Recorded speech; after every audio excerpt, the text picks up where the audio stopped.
Mark Farmery, thank you so much for joining us on the Hill Climbers show, calling in from Stockholm. Man, it's great to have you here. Thanks for being with us. No, absolutely. Thanks a lot, Stan. Really excited to be here.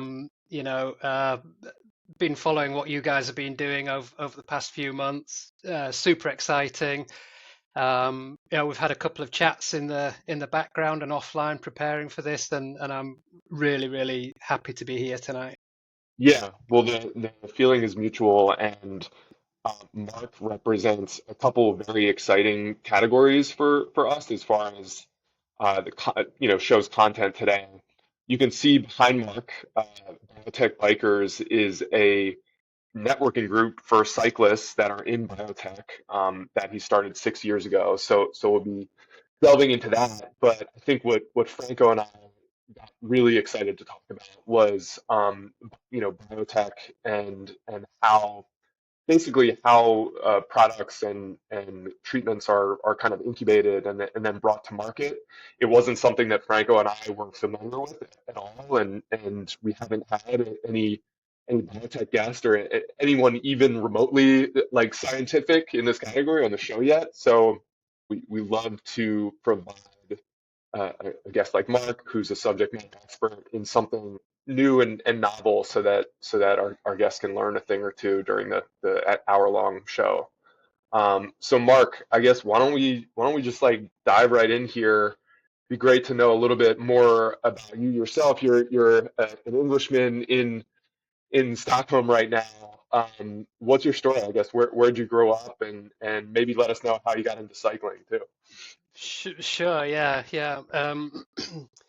So yeah, as you said, I'm English. Come from the north of England originally. Grew up there. Lived pretty much all of my early years in that kind of neck of the woods. If you've not been there, beautiful part of the world. So thinking about Yorkshire, up into Northumberland and that There's some kind of. cycling tradition there, I've heard. There is certainly some cycling tradition there. Yeah, Yeah. absolutely. There's. I mean, we haven't got the long alpine serpentine climbs there, but there's some pretty brutal, short, sharp shocks. Grew up there. Ended up getting really excited about biology, chemistry, science in general, and then moved then to university. So around 18, and Hmm. studied biomedical sciences. Really broad education. I kind of always had the view of keeping as broad as I could for as long as I could, but then Hmm. but then eventually, I got really into science, into research, and at that point, you have to kind of specialize, you have to dig deeper. I focused in the area of microbiology, biochemistry. That took me into a PhD, so biomedical sciences degree at Bradford University in the UK, PhD Leeds University. So stayed in Yorkshire, bit of a theme going on there. And this was a really exciting time as well and we'll come into this as well in the chat. So from a kind of biotechnology and a kind of bioscience point of view, sort of as we went through the 70s, 80s into the early 90s, there was a lot of really exciting things happening.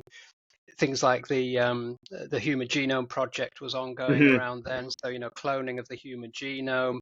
And, There and was was there was that a was that the 90s or what years are we Yeah, talking? so we're kind of talking about late 80s, early Okay. 90s. A lot of really exciting convergence of technologies around that time. So very exciting time to be a student, exciting time to be getting into academic research at that point. And as I say, PhD in microbiology, biochemistry. That opened up then a world of basically getting into research and continuing a scientific career. By that point, I'd pretty much decided that's the route that I wanted to take. For all of us lay people, and we talked about this before the show, there's going to be a lot of lay people listening. Sure. How do you define microbiology as opposed to biochemistry? Yeah, really, really good question. So, microbiology is the study of microbes. So these are bacteria, viruses, things that, living organisms that are really, really small. Very useful in many ways. Harnessing microbes. As a species, as human beings, we've been using microbes to do really useful things for centuries. So things like fermentation, right? So Hmm. beer making, As wine I making. drink my kombucha here, right? Yeah. Yeah, well, exactly, and then cheese making, making bread. That's all based around the use of yeast, fermentation, and so on. And through the years, we've kind of, as we've understand the genetic code, we've understand how to manipulate the genetic code. We've been able to harness microorganisms and do really interesting things with them. They also, on the flip side, bacteria, viruses, as we know, as everybody knows, they cause a lot of problems for us, a lot of health problems. So, um, microbiology was really all about, my PhD was really all about studying microorganisms, how they become resistant to antibiotics. Right? So that's a big problem in society, that we have a lot of antibiotic resistance. Working out why bacteria become resistant to antibiotics helps us to develop better medicines, better Hmm. antibiotics, and so on.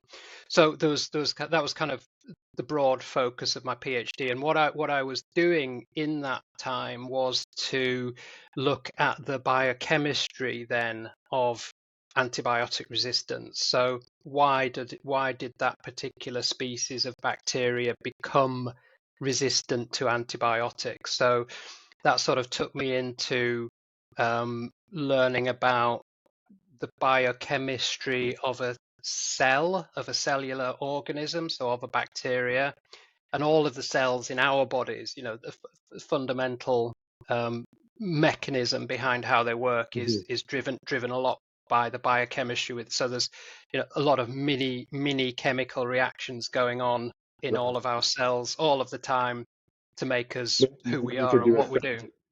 maybe we could do a separate show on For sure. mitochondrial strength and how that Right, that right, that improves right. your cycling speed. Has Yeah, that been something yeah, you've kind of taken an interest in over the last couple of years? It's all the yeah. rage, and yeah, in the For Peloton. sure. Yeah, yeah. I mean, and funnily enough, later, now we're jumping forwards nearly 15 years or so. But later in my career, I actually worked for a biotech company, whose focus was really all about mitochondrial health and what happens when mitochondria go wrong. There's a lot of diseases that are kind of Hmm. linked to mitochondrial dysfunction. But as you say, mitochondria as the powerhouse of the cell, if we can understand how they work, how we can improve mitochondrial health and make them work better, for sure in endurance sports, as we know, there's big gains to be made there.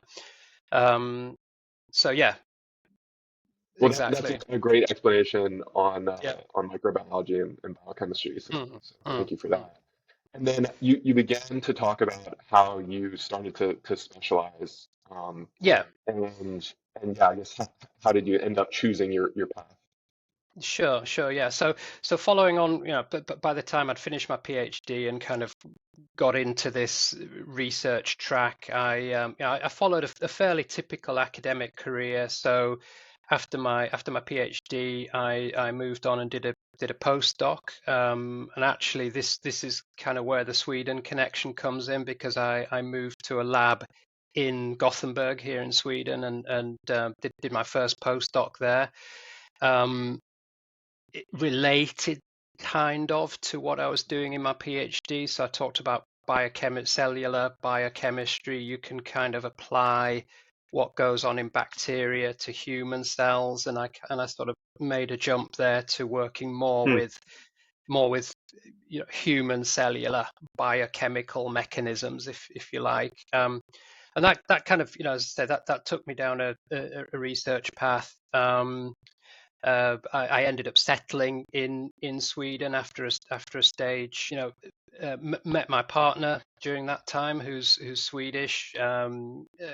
She convinced me to stay here. We settled here. We've been really happy. We brought up two really nice kids here. Can you share with us a totally different topic, kind of how you got into cycling and where the passion came from? Yeah, I cycled pretty much all my life. Always had a bike. Got my first racing bike probably early teen years, and Oh, just loved getting out on the bike really, and the freedom. And yeah, didn't really get into sort of cycling as a sport until a little bit later on, but always had a big interest. Followed the Tour de France every year. yeah. Had heroes back in the day, Greg LeMond and Laurent Fignon, and these kind of characters. One of my And best did you? friends that's Sorry, go ahead. yeah, no, just going to say one of my best friends at school. He was actually a club cyclist, so it was really interesting following his exploits. He got us interested and excited in pro racing, and kind of following that. Didn't really follow the passion or follow the hobby that much, other than to use a bike to kind of commute around on, or whatever. And I guess it was through friends a little bit later on in middle age life, they were into mountain biking, and I kind of joined them joined up one weekend and really enjoyed it, and then also discovered, yeah, kids are getting a bit older, a lot more time on my hands, and that kind of took me into, first of all, actually mountain biking. So I was doing that a lot more than road biking, but I bought myself a nice entry level Bianchi around that time. One of the one of the But themes on the show is how you have a different relationship with the bike at different phases yeah, of your life, yeah, So sure, you have more time to ride right now. I just started my family with a 1-year-old, so right, I'm kind right, of on the very opposite end of the spectrum. A lot of time on the trainer right now, just eking yeah, out what I can. We talked about academia and how yeah. did you end up transitioning into pharma and biotech? So this goes back to I remember, during my undergrad days, and kind of having this. It's a bit of a cliche now and a bit of an obvious thing, but this sort of, as a 18, 19-year-old, having this kind of epiphany moment where one of the tutors was talking about, understanding the reason why, why do you do anything, why is that important. If you followed Simon Sinek, he's talked a lot about this, so understanding the reason why. And as a young kid, as I say, as a young guy, that was kind of fairly new thinking to me at that point, and that sort of triggered something that I've always, I've kind of used that as a guiding star since then, basically. And I guess during that academic period, doing a lot of really, really interesting applied research. It was grant funded, oftentimes sort of limited fixed term contracts, quite Hmm. hard to get into tenured positions, and all of that sort of thing. And I always had this desire during that period. I mean, it wasn't only the you know, getting into research and understanding biology for the sake of doing research, if you like, but it was really a lot about, how do we apply this data? How do we apply these results? How do we apply this knowledge It, that it we're wasn't enough for you to generating? to be purely academic and Right. theoretical. You Ex- wanted to ex- start applying what yeah. your knowledge to the real world. Exactly, and the way to do that, the obvious way for me to try and do that at that point was to move into more applied industrial R&D, basically. I think I And think that's a Yeah. really great insight that Mhm. I think for Franco and I, that's the first time we heard about that part of your life and your decision to move into kind of commercializing these treatments and drugs. One of my questions was how how you feel about working in pharmaceuticals when not all of the drugs and treatments are for pancreatic cancer, which has Right. a wildly high fatality rate. Some, and especially right now, we won't go into a tangent, but there's a big movement for preventative care around, Right. diet and the simple Right. things you can do day to day in your lifestyle to be healthier, as opposed Yep. to having the band-aid that you put on with the medications. So did you ponder kind of where pharmaceuticals lays almost from a moral perspective as you were getting into it? Yeah, there's absolutely been that's been a driver for me, that and I every day I am very, I feel it's a privilege, and really grateful to be working, to be able to do what I'm doing, and work with all of these great people who are focused on these types of goals. Um, I've worked across many different disease areas, and focusing on a lot of different healthcare problems.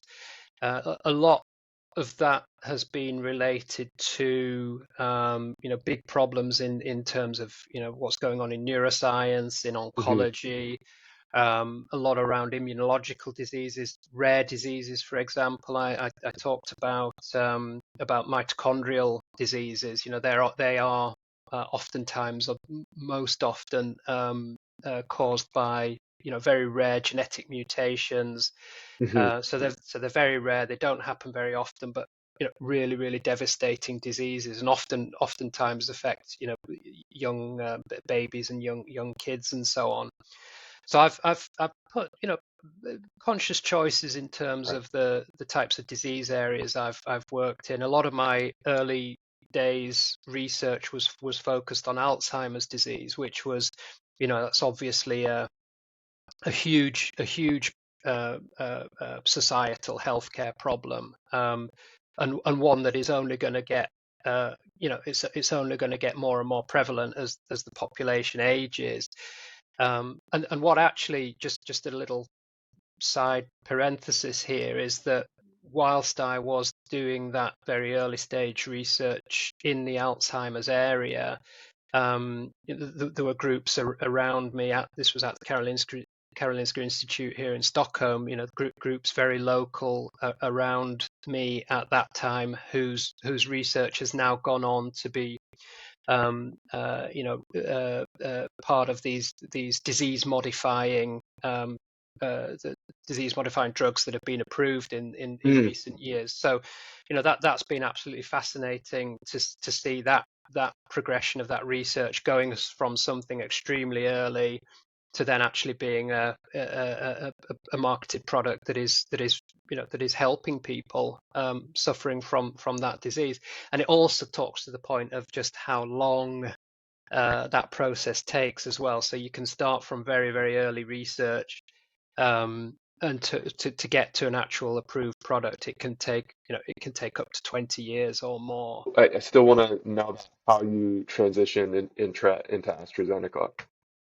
Right. Yes. Yeah. Yeah. We kind of sidetracked quite a bit there, right? So a big driver for what I wanted to do and to kind of get into at that early stage of my career was to move into a role where I'm really applying my skills and my knowledge and my experience, in something that is very, very focused on actually developing novel drugs to solve serious healthcare problems. And like I mentioned, I've worked in some really high unmet medical need areas, neuroscience, oncology, and so on. But I wanted to take the step from academia into the pharmaceutical industry. Basically, they are very, very different worlds. I mean, um, the kind of the process of research and development, of generating data, of analyzing that, of running experiments, of kind of answering questions, is the principles are more or less the same, but the difference in a in a kind of pharmaceutical industry context is that it is so much more applied, and it is so much more focused on an end goal, um, which is developing and having approved novel new medicines that answer an unmet medical need. Quite often academic research, it can contribute into that. We can find out some, really, really interesting things about how disease mechanisms function. Um, I think one main difference is a return on investment. You're kind of working with a fixed amount of capital and on a timeline, as opposed to academia where yeah, there's probably less, sure, there are going to be budgets, but there are less sure. constraints, like having, investors that you're constantly answering to. So, Yeah, no, for sure. Yeah, yeah. It's very, very, it's driven by markets, and it's driven by market demands. It's driven by, yeah, commercial forces. But as you say, if the model works and it's successful, and you develop a drug product that solves a problem, people are going to pay for that. That feeds money into the system. That money can then be distributed into early stage research, and you can broaden the pipeline of programs and projects that you're actually focusing on. So it's a very different system in that sense. Whereas academic research is, it's project driven, it's problem driven. It's all about grant writing. It's saying, we need this amount of right, money to answer this particular question, right. and that's highly competitive. But that is how academic research works, because there's more freedom. You can answer different types of questions. It's not driven by the same commercial forces that the pharmaceutical industry is, for example. So you ended up taking what kind of role at AstraZeneca initially? Right. Yeah. Yeah. Yeah. So I wanted to sort of you know, test myself in an environment where I was a manager, where I was a Hmm. leader. I had responsibility for direct reports in a team. So I built up some contacts. I already had a network within AstraZeneca here in Sweden. Um, a role came up which I applied for that, and interviewed successfully, and then joined the R&D organization as a team leader in a very kind of specific research area in the company. So I was kind of doing two things at that point. I was leading R&D. We had a very specific role, very specific function in the company, in terms of contribution to different types of projects, and then also this was kind of my first step into being a manager, being a leader.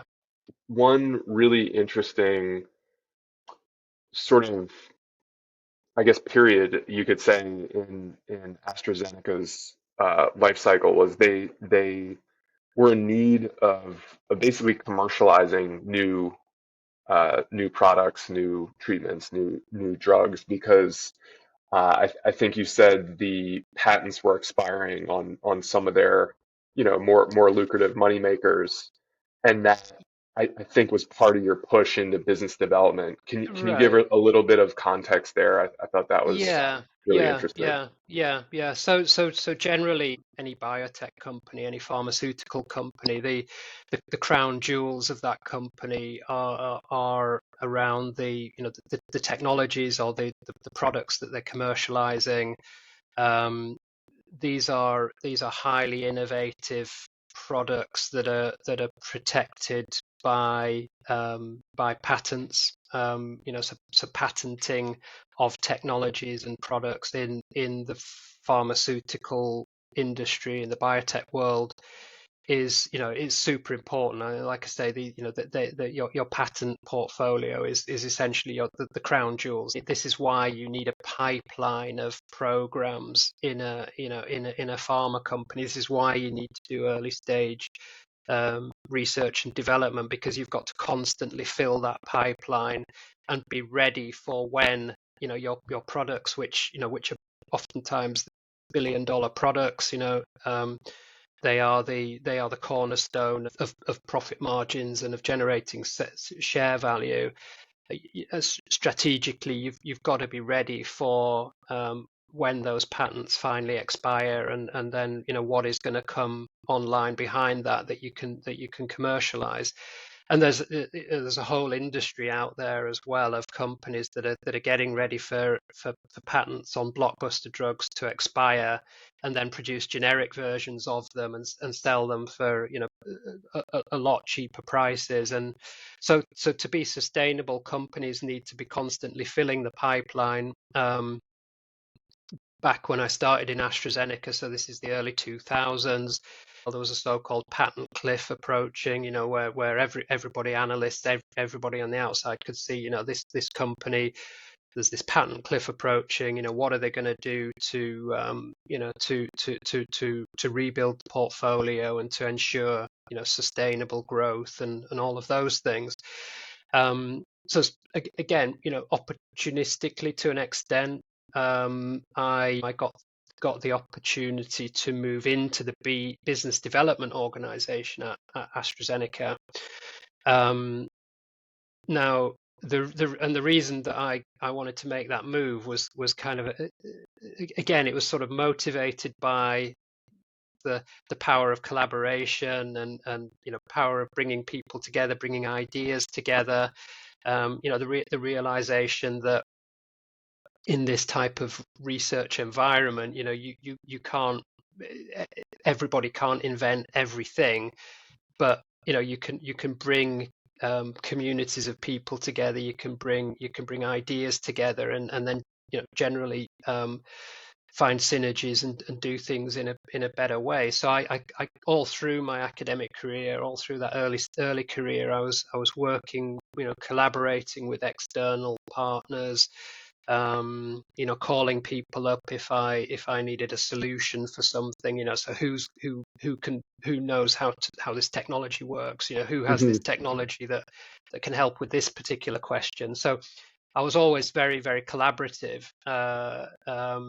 And then, as I say, I got the opportunity a few years after I joined AstraZeneca to move into the business development organization, and actually kind of move back to my sort of academic scientific areas of interest, and that was working with neurology, so Alzheimer's Hmm. disease, business development. So I sort of cut my teeth in the BD world in that environment. I was very, very, very much thrown in at the deep end, given a lot of responsibility very early on. I'd realized that I'd been in part of the business that was very kind of narrow but deep, working on these very, very specific technical Hmm. problems, technical contributions to projects, a very, very small part of the business. And kind of overnight, I got this kind of really eye-opening experience of then being very, very, very close to what actually it is that makes a company like AstraZeneca function and be so successful, and being very close to higher level decision makers, being very close to the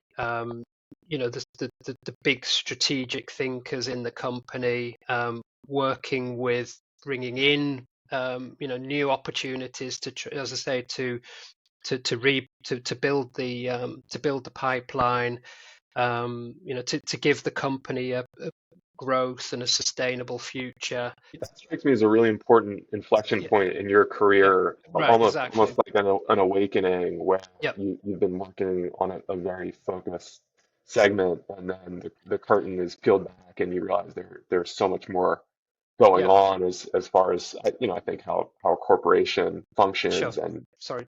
for another sort of slightly aside thing here, but there's a huge amount of attrition in pharmaceutical R&D. So, you know, a really quick statistic is that it's really only about 10% of projects that are started actually get through to being to being an approved product. So you've got to have a diversity in the pipeline. You know, you've got to be prepared for that attrition. You've got to be prepared to put the dollars into the R&D.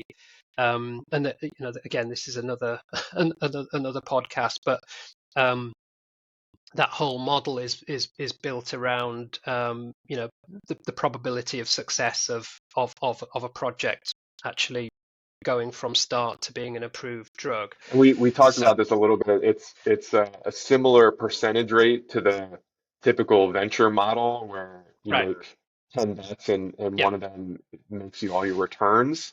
sure, However, what I thought of immediately was the 10% in biotech and pharma is commercialized and goes to market. It then has to right, be a commercial success yeah, in the market yes, in order to return yeah, everyone's capital yeah, or yeah, yeah, yeah, yeah. investment. So. Yeah, Absolutely, the which is thin margin of success and failure there.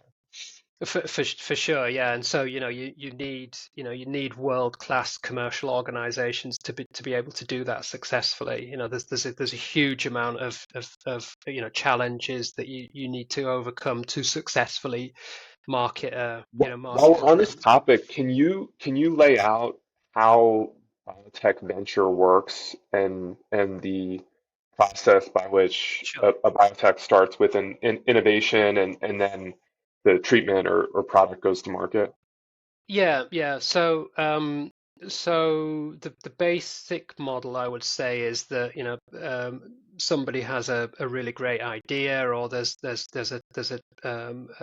some research that you've done in a university environment, and you think, yeah, this has got really great commercial potential. So there's you know, there's a sort of, you could spin something out of a university. You could start something off as an early stage program based on an idea. Um, but essentially, a company will start with some kind of seed funding. You know, they'll do some early stage proof of concept. This is often done in, you know, it's done in the lab. It's done in what's called preclinically. So they'll maybe use cell models, or we hear about animal models being used for this type of research. But they'll, you know, they'll relate that research to the problem that it is that they think that their idea can solve. And then as that validation increases through this value chain, the program is de-risked more and more. More it attracts more and more money because the probability of success gets higher each time. Until eventually, you know, they've raised enough money to maybe start a clinical trial and, you know, go into human beings with their drug product. And then, you know, then the idea is to take it all the way to market. But most often a biotech company would maybe take a program up to a proof of concept in human beings. So actually showing that in this particular disease, our drug, you know, our candidate drug does what we think it's going to do in terms of curing the disease or changing the pathway of the disease, improving the outcomes, and so on. There, it's been de-risked so much that it actually then becomes a very interesting proposition for a pharma company like AstraZeneca then to come along and say, okay, look, you know, you've done all this de-risking, you've done all this validation. We think this has got a great probability of success, so we're going to invest this money into this program to take it then through into bigger clinical trials. You know, it's all about statistics, bigger And one clinical thing I trials. didn't realize was there are ever increasing sizes of clinical trials. Yeah, So yeah, you yeah, get past the exactly. first Yeah, sample, then you yeah, increase it, and I guess that's regulated, right? So for that's sure. part of Yeah, yeah, what yeah. the big pharma company needs to bring it to market Right, is right, right. getting through those Exactly. Yeah, trials. yeah, yeah. Yeah, so first of all, it's about, it's about safety. Does this is this drug a safe drug to take? So, that's kind of the first step, and then you start looking then at the efficacy in the disease that you're actually trying to, that you're trying to treat. And as you say, you then need to, you need to do it in more and more subjects so that you get the statistics and you can actually say, Right. yeah, this is a drug that's going to have an effect. Another thing I thought was interesting, just as comparing and contrasting with kind of typical tech venture capital, is the various different outcomes for a drug, or a biotech company that's showing Yeah, promise.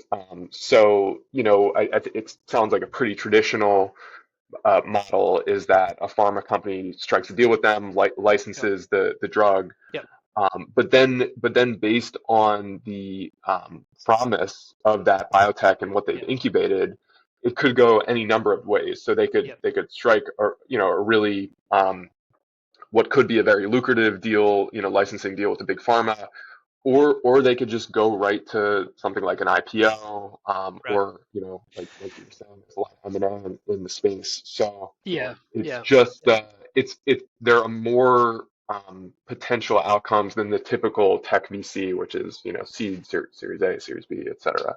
yeah. Um, Sure. Yeah, and for a biotech that is pre-revenue as well. So remember, if you don't have as a biotech company, if you don't have a product on the market, you're not making any revenue. So you're basically any money that's invested in the company. You're spending money every day, and you're investing that in building the value of the company.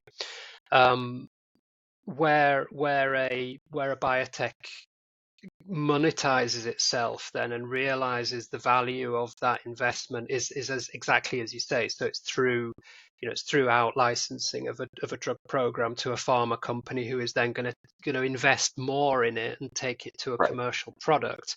But and this comes back to kind of the role that I had on that side of the table. So out licensing programs, you put a deal in place where there's a premium upfront payment made so that the or the partner, um, uh, uh, the pharma company can have exclusive access to that IP. So oftentimes you'll see upfront payments of 10, 50, 100, $200 million, depending on how de-risked that particular opportunity is. Right. And then as the pharma company then licenses that product, invests in it, moves it along the value chain, for each inflection point, they're going to pay a milestone payment to the biotech company, and then ultimately, if that product does get to the market, then there'll be a royalty payment as well that goes to the biotech. So that's kind of a fairly typical model for how a biotech kind of might exit a program in its pipeline. Sometimes, like you say, there may be an acquisition. If a company has several programs in its pipeline, a pharma partner might be interested in acquiring all of them, so they just go for it and acquire the whole company. Yeah, and I think with COVID we saw this with Yeah, Moderna and yeah, BioNTech, right, where they just went public because there was so much need for what they were producing at that sure. moment. So Yeah, bam, you yeah, get you get a big pop. Um, but you can really, as Mark, as you go through all those different variations of deal making and business development, you can see how creative you can get with mm, mm, within your role as a yeah, BD person at a big pharma company. sure. So I think it would be great to spend some time talking about Anocca. Is that Right. how do you pronounce A Anocca, which knock, is where a knocker. Yeah, correct. Yeah, yeah. you currently are. This is a fascinating company and Mm, a mm, product that really, I think a product and a new manufacturing technique that's really right. potentially going to help a lot of people that have pancreatic cancer. Can you give us the high level of Anocca and maybe your role there? Sure, yeah, yeah. So I've been there for about 5 years now. So we're a privately owned Swedish biotechnology company. The whole kind of thesis that we're working around is developing what are called T cell therapies or T cell receptor based T cell therapies. We talk a lot about harnessing the power of T cell biology. Now, if you don't know it, you won't, if you don't know the area and the field, you kind of won't know what I'm talking about there. But our T cell immunity is pretty much the body's most advanced and most powerful defense system. So we have in our blood we have white blood cells. One of the class of white blood cells is a T cell. They're like a really advanced radar system, patrolling the body all the time, looking out for infected cells or looking out for disease cells, cancerous cells, or the start of cancer, or those kind of things. So they can distinguish between healthy cells and disease cells, and most of the time that system works really, really well. When you develop cancer or when you get a viral infection, um, particularly in the case of cancer, that though the tumor, those cells become dysfunctional, the tumor grows, it escapes T cell immunity, and what T cells do through the detection system that's built into them, they recognize signals on a disease cell surface. When that recognition is triggered, that starts like a nuclear attack on the disease cells and gets rid of them. So what we've done is essentially to build a platform of technologies. We recreate T cell biology in the lab. It allows us to identify these recognition molecules on the surface of T cells, and we can take the genetic sequences of those recognition molecules, and then if you, Sam, have developed a cancer, you've got a marker on the surface of your cancer that one of these recognition molecules will recognize. We can take your T cell, because obviously your T cells are not doing the job that they're supposed to do. They've not recognized that marker on the cancer. So we can take this recognition um, molecule and we can put it in your T cells, and then give your T cells back to you, and then that kind of makes a very specific, personalized cancer medicine that can then we hope eradicate the tumor, because you're activating this defense mechanism.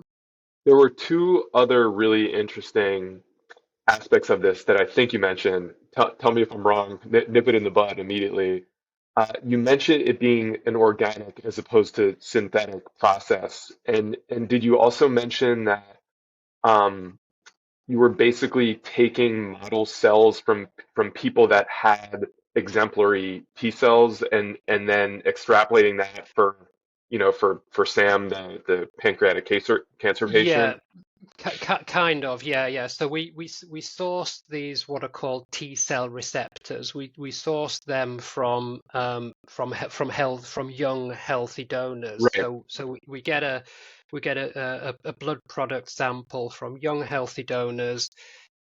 We extract their T cell population, and then because they're young healthy people, it's your T cell immune system is in its prime, it's in its optimal form. um, we can then, using these super cool amazing technologies that we've built in the company, we can then extract from that healthy donor, we can extract the right T cell receptor that will recognize these markers that are shared across across many Humanity. people. So Yeah, yeah, right. yeah, yeah, yeah. So, right. Oh, and what we do is we, as I say, we use our technologies to essentially make a T cell immune system in the lab. But we do need inputs from healthy donor material to be able to source Right. the origins then of the T cell receptors that we're working with. So talk about a process. Not only did the founders have the vision for this process, but then you've also come up with the technique to kind of, manufacture and engineer Sure. these Yeah. treatments for folks. So, um, I think you mentioned the company's raised about $150 million. I think you said they're around 200 plus employees or so. We're about 130 today. Okay, And as I say, I mean, I started. I was number 42 when I right. started. So the company's really expanded as over the last 5 years, and that again, that's all been linked with this vision and strategic plan that we've had, and it's been And all about. at what phase is Anocca right now? We Yeah. talked about the life cycle. So we've established the manufacturing process. So that's all about taking a patient's T cells, engineering them with the right T cell receptor, giving them back to the patient as a product. We've built that in-house as well, and now we're about to start the first clinical trial with our first program that uses a T cell receptor that we've characterized from the platform, Hmm, taking it all the way through then into manufacturing, and now we're getting ready to manufacture products and then go into a clinical trial that's focused on pancreatic cancer, right. which is a really nasty form of cancer. It is the survival rate is extremely low. Oftentimes people are diagnosed and the cancer's really, you're asymptomatic for a long time, so the cancer's developed. It becomes, non-operable. There's no treatments, and it's a pretty brutal diagnosis. So we've decided to focus in that single indication. We're gonna run a trial in Europe. We're working with a bunch of really first class, world class clinical centers around Europe, and that trial should hopefully start in the middle of this year. So it's with the Yeah, with the that's a big. I mean, talk about a milestone, right? I mean, yeah, no, that's for for many for years coming. Wow. for sure, yeah, it's a really important milestone for us. It takes us into being a clinical phase company. As I was talking about before, it's all about the kind of value chain, getting to get de-risking and validating Mhm. a novel medicine. But that's the first, we hope, of many. As I say, the strategy behind all of this is around making these types of medicines at scale, being able to address large global populations, and really opening up the power of this type of an approach. And as chief development officer, what kind of responsibilities do you have for Sure. Yeah. commercializing and growing the company? No, yeah, really great question. So, as the CDO in the company, it's if within the space, if you think of a chief development officer, you often think of somebody who is actually working with the development of the clinical programs and clinical trials. But um, kind of linked with the innovation that we have across our company, and the sort of slightly out of the box thinking that we have with a lot of the things that we do. CDO in the context of Anocca actually is all about ensuring that we're developing the best possible products, and this is really all about leveraging a lot of the skill set that I've got, and kind of mashing that together with other people in the team. So it's kind of building on my BD background, building on my R&D background, and I spend pretty much all my time focusing on, okay, how do we bring in external technologies that complement Right. the technology platform that we've built in the company. This is it's a fascinating space. It's I often think of it of being on the kind of cutting edge of the cutting edge, right? it's like a technology stack. Yeah, You're it is partnering exactly. with Yeah, companies that are doing other interesting innovations to create exactly. Yeah. a better infrastructure, right, for what you guys are doing. Exactly, yeah, and build better products. So Right. it's a lot focused on bringing in those products, building the toolbox. I focus a lot on our corporate development as well. So looking a little bit at the organization and how we build as a company, how we grow as a company. An interesting area I work in as well is a lot about around our corporate communication, coming back to the investment thesis. Hmm. How do we communicate us as a company? How do we brand ourselves as a company to make us an interesting proposition for an AstraZeneca to come along, for example, and say, look, we love what you guys are doing, we like these programs, we want to invest in you. um, so it's a really, Broad scope. Yeah, you're covering a lot of ground. yeah, All exactly, interesting exactly. things. Yeah.